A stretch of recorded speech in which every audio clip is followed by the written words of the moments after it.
Hello there, sexy, wonderful, handsome, excellent people. Hi, my name's Johnny, and today I've got something a little bit different and a little bit special for you today. Last week I took a trip to Brighton to see the brilliant Barefaced Audio. They specialise in mostly making bass cabs. So if you're in the market for that, make sure you click the links in the description to check them out. Now, Alex, who is the founder of Barefaced, he started talking about the implementation of AI at the company. And by that, he means Alex Intelligence. This guy is so knowledgeable about speakers and the way that sound travels and how a speaker needs to be designed in order to keep up with that. And so there's loads of fantastic bits of knowledge and information that Alex gives me, but it is very long and not super YouTube friendly. That made it sound like it's inappropriate. It's not. But what I've decided to do is put together a kind of bonus extended, almost like podcast style episode or version of this video unlisted on my channel. So if you want to know even more and hear about the differences between speaker size, what wattage to have, and even how the glue impacts the sound, then make sure you click the link in the description to that longer version of this video. You might listen to it whilst you're traveling to work, having a poo, in the shower, having a wank. But that's enough for me right now. Let's crack on with the video.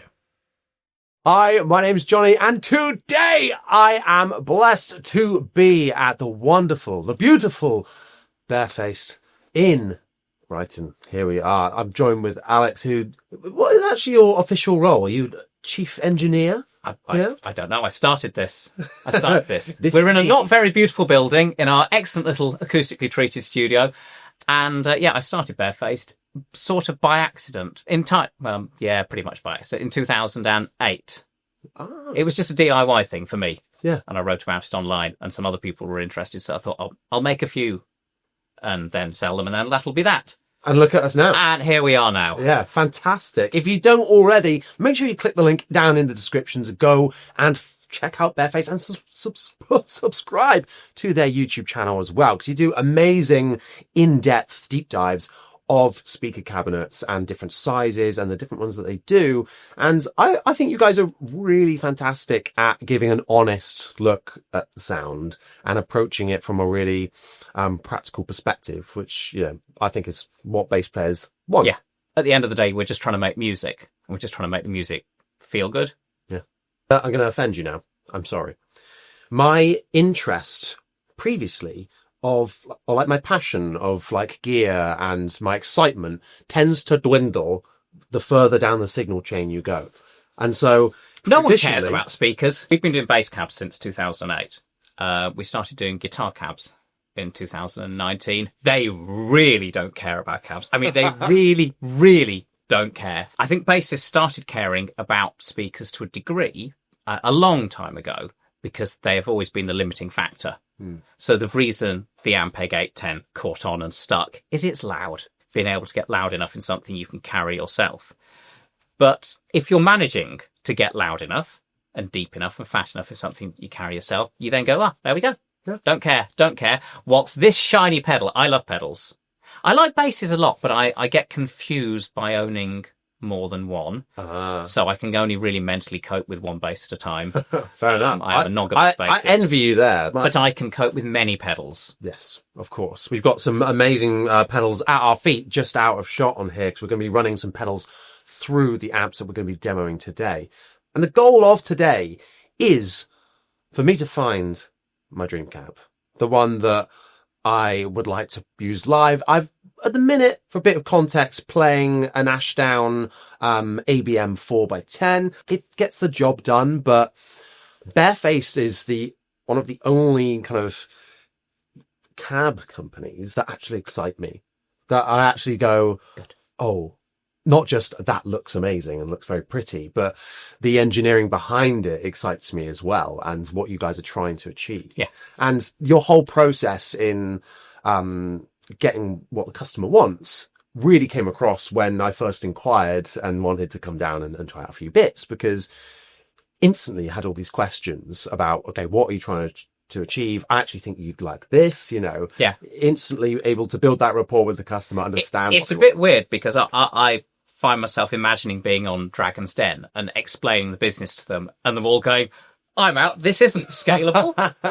Why are you making everything in the UK? Why are you caring so much about every little detail? Generally, we have a back and forth and we figure out what's right for you. Yeah, you want that cab. I know you thought you wanted this cab, but you want that one. Yes, and that really comes across in all the communication. Can you give a brief explanation of... it might be difficult to do. Brief is a difficult word. We'll see. It might take some editing. We'll just speed up. Yeah. About wattage and what your perspective on that is. I think the thing we need to get down to is the fact that the wattage of your amp is the maximum clean electrical power output. We don't hear electricity. We hear sound. So the electricity coming out of your amp goes into your speaker cabinet, goes into the voice coil of the speaker, or the woofers and tweeters, whatever, moves those things. They move, and in them moving, they move the air. So they pressurize and depressurize the air. So you put your 100 watts into the speaker, you might get 3 watts of sound out, and you get 97 watts of heat. Yeah, your amp puts out this much power, but then most of it just gets wasted. It's a bit more like using a bonfire at the end of your garden to warm your living room. You're just chucking tons of fuel at it. And you go, this is really impressive. There's loads of power.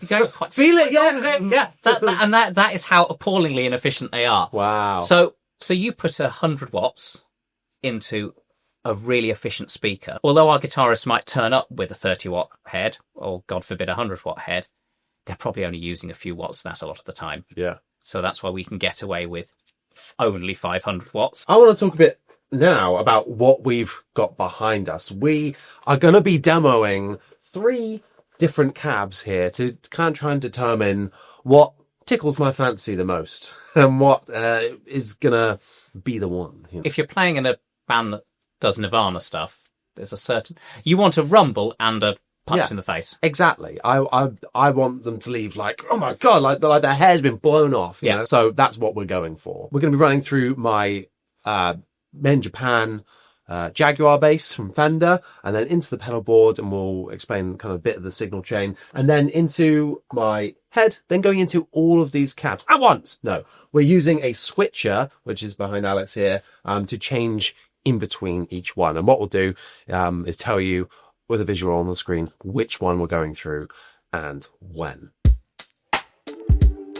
In the middle, Big Baby 3, a super high accuracy cab. It's designed to go really low and stay really tight. It's essentially a PA system in a box. So it's like a really nice PA top and subwoofer, all in one tidy box. Next to it, we have its brother, the Super Twin. So this uses the same 12XN driver, which doesn't sound like a 12. It's just the cleanest, most accurate, most honest speaker we could design for bass guitar. The Super Twin T with the tweeter turned all the way down sounds exactly the same as the Super Twin. And then over here we have the 310. So this is 3 of our 10CR drivers, which are really different animals. We've kept the wide dispersion tone design, dust cap design, but instead of going for maximum accuracy, we've gone with a tonal curve that flatters a lot of classic bass sounds. But when you push it hard, it starts to overdrive in a really nice way. I'm going to be running, like I said, the Jaguar into the pedal boards. We're running the VT Sans amp by Tech 21. We've got the Origin Effects compressor as well, the Cali 76. We're not close miking, we're room miking with a large diaphragm condenser over there. So that's a different mic for the cab sound as opposed to the mic sound. Let's have a listen.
that sounded pretty cool from where I was sitting. However, the microphone was there.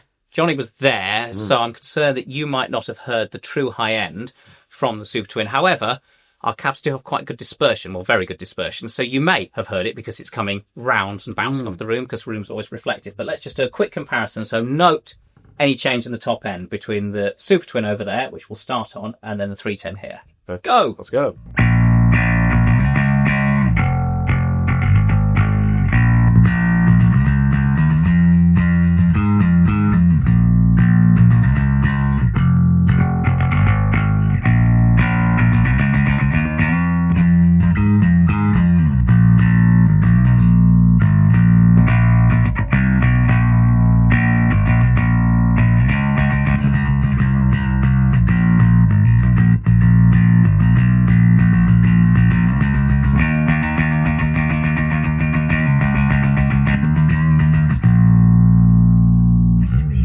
I was quite satisfied. Yeah, really. So satisfied. I could really. Well, tell me what you're hearing. So what I'm hearing is, to me, one over here sounds a bit more. Seems like there's more mids, and it's giving more like a clearer sound to me. So a bit less scoopy and more, I'll say, honest, I guess, as what is being fed into it. And I feel like this one colours it a little bit more, and I'm getting that slightly scoopier, more modern sound, I'd say, out of that. Yeah, exactly that. I mean, that's what I noticed. And my instant reaction when you're going between them is, this one sounds best. The 310 sounds best. It's just fat and chunky. It's got loads of detail. Did you notice the highs go a bit higher? Yes, on the 310. I did, and I noticed that the highs on the Super Twin were more obvious now you're not sitting in front of it. Yeah. That definitely made such a big difference with moving where I was, because originally I was like, "Oh, this one sounds great." That's because it's right up my ass, saying, "Oh, it's low end." I think our 10CR driver really suits pick players, because the thing you really notice with the 12XN is you hear all the nuances of pick attack, for better or for worse. Yeah, 100%. One thing I really like about the 12XN, it doesn't sound nice. It just sounds honest, and you put nasty sound in, you get nasty sound out. Yeah. And I like that. What's the 10CR? It's like your sound engineering's been done for you. Magic preset for awesome, fat, yet clear bass, which leaves us a bit of a space in the mids for the guitars to come through. Exactly. That's what we want. Tweeter halfway up. Let's have a listen. 310.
Once the tweeters are up, the cabs sound a lot more similar. A lot more similar. I was then leaning towards I'm liking the sound of this one now. Like, it definitely perked my ears up. If you spend much time on YouTube, you will find people who tell you that bass is just bass.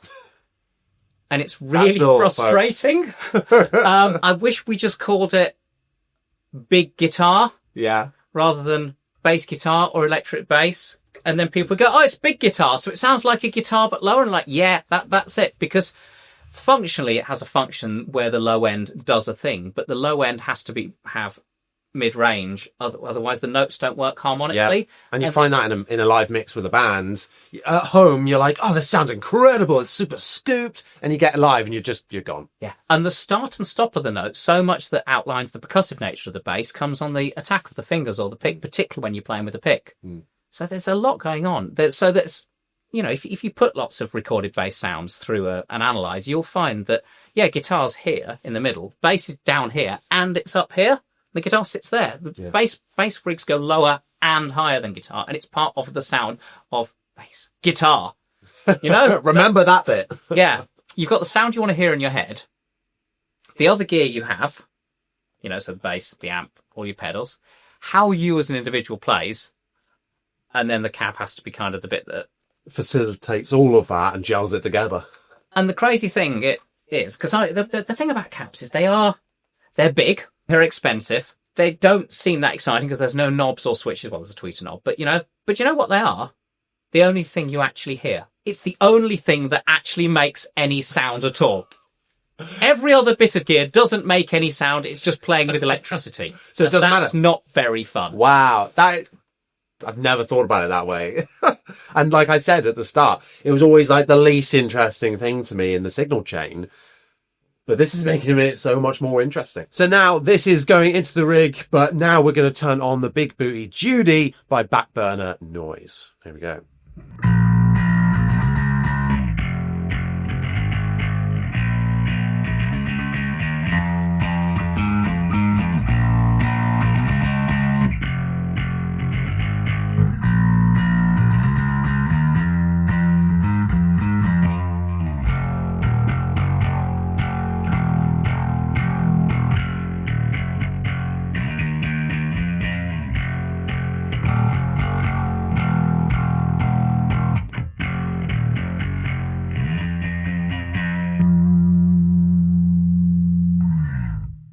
Did you notice when you went from the Super Twin to the Big Baby Thrill, it got quieter? It did go deeper, didn't it? Yeah, it really did. Can I hear number 1, number 2, number 3, so I can hear an exact comparison of those? Here we go.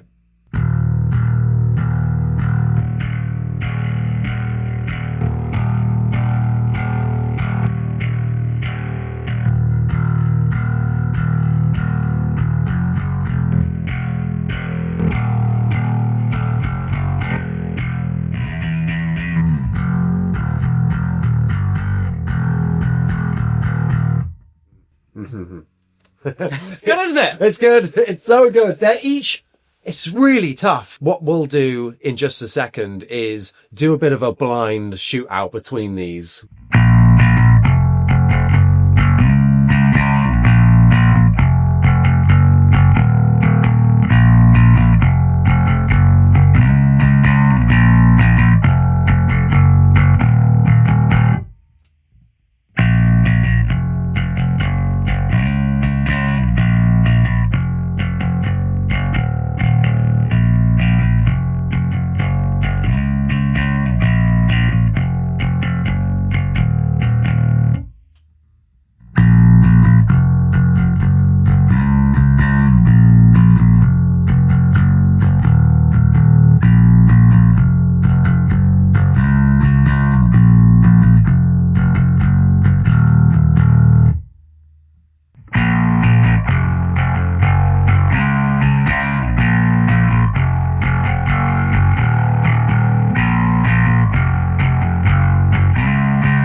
Interrupt this video right now to tell you a little bit about my podcast In the Pocket. I co-host a bass guitar podcast with my good friend Chris Horrocks, aka That Guy on bass. And each week we take a look at the latest news and maybe break down some tones, all to give you the low down on the low end. We've had guests from Ian Martin Alton, Scott Devine to Joe Branton from Guitar Nerds, who we had a big bass debate with recently, with each of us fighting the corner for Helix, Quad Cortex and real amps. And the real amps part is what Alex is about to tell us all about now. I believe that every bassist on the planet could use a Super Twin and be fine with it. It's very awesome, and if it was the only choice, you'd be very, very happy with it. Yeah. But we make this, and I think this is more your flavour. Yeah.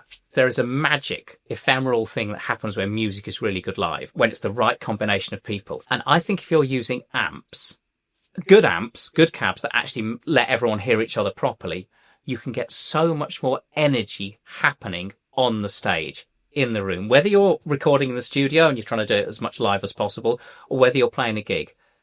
So you can all go to in-ears, but I do not believe you will make as good music. It might look the same written down on a score, but no one hears that. Everyone hears the energy in the room. The micro timings, the micro sounds, the tonalities, that's the energy. And I think that happens from people locking in with each other. Such an interesting thing that seems to be, we're moving towards that for ease and transport, you know, all modelers and all silent stages and all digital. But I'm in the opposite realm at the minute, where I want this.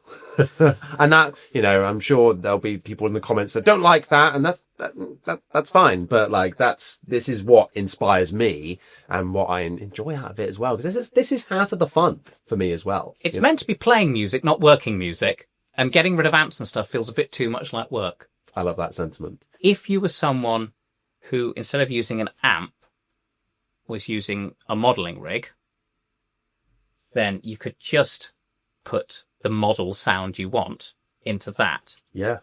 And basically send that model sound to the PA, so with a cab IR, speaker IR, and the same thing to this, and you will get that sound. So if we were to take an IR of the 310, we could make a Big Baby 3 sound almost identical to a 310.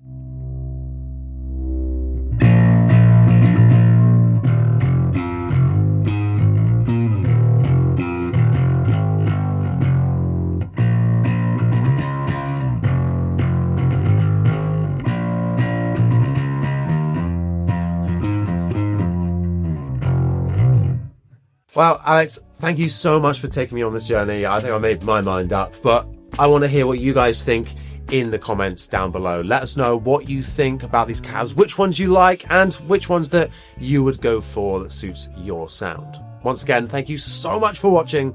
See you next time. Do I get to say like and subscribe? Of course. Like and subscribe! I'm a YouTuber! Woo! Rock on!